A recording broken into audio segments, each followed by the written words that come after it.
Jack Tanner's eyes snapped open, the sterile white ceiling glaring down like an accusation. His throat felt like sandpaper, and his limbs were heavy, as if someone had poured concrete into his veins. He blinked, trying to piece together the fragments of his last memory. Driving home from work, headlights flashing, then nothing. The room smelled of antiseptic, and a rhythmic beat pulsed somewhere to his left. He turned his head, wincing as a sharp pain shot through his neck, and saw a woman in a white coat standing by a monitor. "Mr. Tanner," she said, her voice calm but firm. "I'm Dr. Ellis, you're awake. That's good. Can you hear me?" Jack croaked out a weak, "Yeah," his voice sounding like it belonged to someone else. "Where am I? What happened?" Dr. Ellis adjusted her glasses, her expression softening. "You're in St. Mary's Hospital. You've been in a coma. There was an accident, a bad one. You've been out for a while." "How long?" Jack rasped, his heart thudding against his ribs. She hesitated, then said, 15 years. The words hit him like a freight train. 15 years? His mind reeled, images of his old life, his job at the auto shop, his beat-up Chevy, his Friday beers with the guys, flickering like a dying film reel. He tried to sit up, but his body betrayed him, collapsing back onto the pillow. 15 years? He repeated, his voice cracking. "No way, that's impossible." "It's a lot to take in," Dr. Ellis said, placing a hand on his arm. "We'll take it slow. You need time to adjust."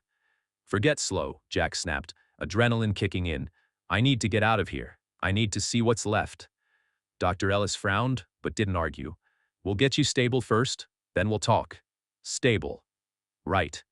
Jack's head spun as he stared at the ceiling, trying to wrap his mind around it. 15 years gone. What did the world even look like now? He'd been a gearhead, a Generation X guy who lived for mixtapes and muscle cars. Had everything changed? The thought gnawed at him as a nurse wheeled in a tray of equipment, muttering something about vitals. Hours later, or maybe it was minutes, time felt slippery. Jack was propped up in bed, sipping water through a straw. Dr. Ellis had stepped out, leaving him with a young nurse who couldn't have been older than 20. She had bright pink hair and a nose ring, tapping away at a flat, glowing rectangle in her hand. Jack squinted at it. Was that a phone? It didn't have buttons or a flip cover like his old Nokia. "What's that?" he asked, pointing. The nurse, her name tag read Zoe, glanced up, smirking. "This? It's my phone, fam. How you holding up, OG?" Jack blinked. "OG, fam? What are you saying?" Zoe laughed, a sharp, bright sound. "No cap, bro. You're acting mad sus right now. Chill. You just woke up. Everything's lit now, you'll see." Her words were a jumble, like she was speaking a different language. "Sus? Lit? What's that mean?" Jack asked, frustration bubbling up. "Sus is like suspicious," Zoe said, rolling her eyes. "And lit means dope. You know, awesome? You're really out of the loop, huh?" Jack rubbed his temples. "I don't even know what out of the loop means anymore. And what's with that phone? Where are the buttons?" Zoe snorted. "Buttons? Bro, it's touchscreen now. Everything's voice-activated too. You can order food just by talking to it. Welcome to the future, my guy." Jack stared at her, then at the sleek device. Touchscreen? Voice-activated? His old phone could barely send a text without him mashing the keys 10 times. He felt like he'd landed on another planet. "I need coffee," he muttered, desperate for something familiar. Zoe grinned, tapping her phone. "Plain coffee? Ew, that's so basic. You want a pinky drinkity? Those are straight bussin'." Jack's jaw dropped. "A what? Bussin'? Speak English." "Bussin' means it slaps like it's fire," Zoe said, laughing again. "You're too funny, fam. I'll get you a coffee, but no promises it's not oat milk." Oat milk? Jack's head pounded as Zoe sauntered out, her phone glowing like a tiny spaceship. He sank back into the pillow, the beeping monitor mocking him. 15 years. He'd missed everything. Cars, music, even coffee. And now people talked like this? He closed his eyes, willing the world to make sense again. When Zoe returned, she handed him a paper cup. He took a sip and gagged. "This isn't coffee, it's sweet or something." "Oops," Zoe said, not sounding sorry. "That's a latte. My bad. You'll get used to it." Jack set the cup down, glaring. "I need to get out of here. Now." Zoe raised an eyebrow. "You sure? You're still rocking that hospital gown fit? What's with that skippity toilet vibe? You need to chill, OG." "Skippity what?" Jack snapped. "Just give me Dr. Ellis, I'm done with this." Zoe shrugged, muttering, "Okay, boomer," as she left. "I'm not a boomer," Jack yelled after her. "I'm Generation X."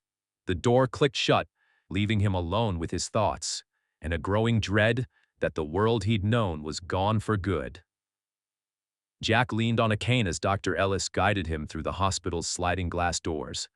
The air hit him like a slap, crisp, unfamiliar, tinged with something metallic he couldn't place. His legs wobbled, but he refused the wheelchair. He'd spent 15 years lying down. He wasn't about to roll out like some invalid. The parking lot was a shock. No rumbling engines, no exhaust fumes. The cars were sleek, silent things, humming faintly as they glided past. "Where's the noise?" Jack asked, gripping the cane tighter. "Electric," Dr. Ellis said. "Most vehicles are now. Cleaner, quieter." Jack frowned, missing the growl of his old Chevy. He scanned the lot, spotting people glued to their glowing rectangles. Phones, he guessed. Some talked to them like they were alive, saying things like, "Order me a pizza," or "Play some tunes." The devices chirped back in robotic voices. "What the hell?" Jack muttered. "Voice assistants," Dr. Ellis explained. "They're everywhere now. Phones, cars, even homes." Jack shook his head, feeling like he'd stepped into a sci-fi movie. Zoe bounced up beside them, her pink hair catching the sunlight. "Ready to yeet out of here, OG?" she asked, grinning. Jack said, "What's that?" "It's like boom, let's go," Zoe said, throwing her hands up. "You're too slow, fam. Let's get you some real food. Hospital grub, ain't it?" Dr. Ellis shot her a look. "He needs rest, Zoe." "Nah, he's Gucci," Zoe said. "Right, Jack?"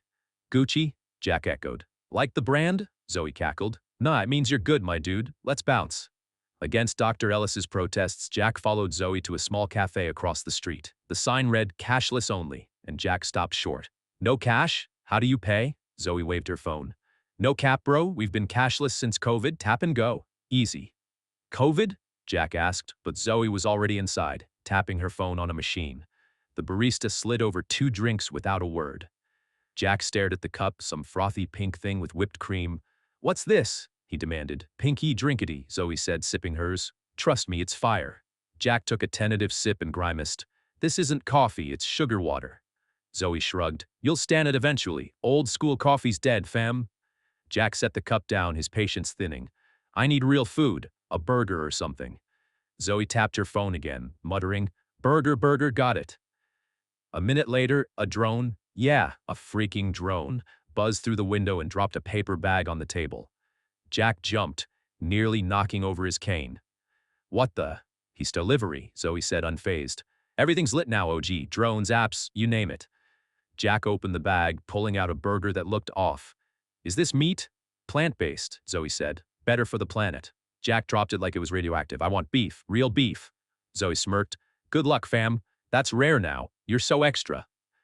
"Extra?" Jack snapped. "I just want a damn burger." "Chill," Zoe said, leaning back. "You're acting hella sus. What's your deal?" "My deal?" Jack said, voice rising. "I wake up after 15 years and nothing makes sense. You're all talking gibberish, waving these magic phones around, and I can't even get a real burger." Zoe tilted her head, studying him. "Was in a coma for almost 2 weeks once. Woke up like I'd slept a night. My bros said everyone thought I was gone for good. Everything was black. No dreams, nothing. Guess you get that, huh?" Jack paused, her words cutting through his anger. "Yeah," he said quietly. "It's like I was driving, then I was here. No in between." Zoe nodded, her smirk fading. "That's heavy, OG, but you're here now. Gotta roll with it." Jack looked out the window at the silent cars and glowing screens. "Roll with it," he muttered. "Right?" Back at the hospital, Jack sat on the edge of his bed, staring at a smart TV Zoe had turned on. It was some app called TikTok, full of kids dancing and shouting nonsense like Skippity and Riz. Jack's head throbbed. "Turn it off," he said. Zoe clicked her phone and the screen went black. "You're no fun, OG." "I'm done," Jack said, standing shakily. "I can't do this. Put me back." Eyes widened. "What? No way, fam, you just got here." Jack pointed at the TV, then the window. "This isn't my world. I don't get your words, your toys, your food. I was gone, then I was present. When I woke up, it was like a minute ago, not years. I don't belong here." Zoe crossed her arms. "Biggest shock is how people talk now. All abbreviations and emojis. And those trends? Wild. You'll catch up, Jack. Give it time." "Time?" Jack laughed bitterly. "I lost 15 years. I'm not catching up to this." Dr. Ellis walked in, catching the tail end. "Jack, you're adjusting. It's normal to feel overwhelmed." "Normal?" Jack said. "Nothing's normal, and these glowing rectangles? phones with no buttons? I can't even order a coffee without some robot voice butting in. Zoe grinned. From flip phones to smartphones, now AI's everywhere. It's like a different world, right? Yeah, Jack said, sinking back onto the bed. And I don't fit in it. Dr. Ellis sat beside him. You will. It's a lot, but people adapt. Jack shook his head. Not me. I'm Generation X, not whatever you all are. Okay, boomer? That's what you called me, right? Zoe laughed. That's just a vibe, OG. You're not a boomer. You're just old school. Old school, Jack repeated, the fight draining out of him. Maybe that's the problem. Zoe tapped her phone, pulling up a picture of a muscle car. Look, fam, found this for you. Chevy, right? Still around, just electric now. Jack stared at the sleek, silent version of his old ride. It wasn't the same, but it was something. Thanks, he said grudgingly. See? Zoe said. You're Gucci. Just take it one day at a time. Jack didn't respond, staring at the car on the screen.